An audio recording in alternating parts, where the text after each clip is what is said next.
તો મિત્રો અમારી પાસે પેશન પ્રો સાદું મોડલ છે. 5 વર્ષ ઊભી થયેલી ગાડી છે. કોરોના પછી ગાડી કોઈ વાપરી જ નથી. ચાલુ કન્ડિશનમાં ગાડી ઊભી કરી દીધેલી છે. જો એની હાલત, વાયરિંગ કેવું હળી ગયું. પછી આ બાજુ જુઓ,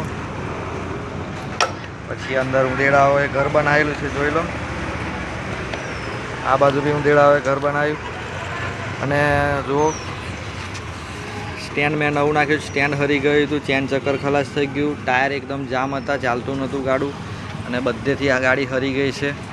અને ચાલુ ગાડીને ઊભી કરી દીધી એટલે આવી કન્ડિશન થઈ. અને જો કાર્બેટરની શું હાલત થઈ. કાર્બેટર તો અમારે નવું નાખવું પડશે, કારણ કે એકદમ હળી ગયું છે અંદરથી. જુઓ, એકદમ ખલાસ થઈ ગયું. સાફ કરીશું પણ તોય મજા નહીં આવે. અને ચેચીસમાંથી પણ હરી ગઈ. જો તમે આવી ગાડી ઊભી કરતા હોય તો ના કરતા, અને રેગ્યુલર ચલાવો.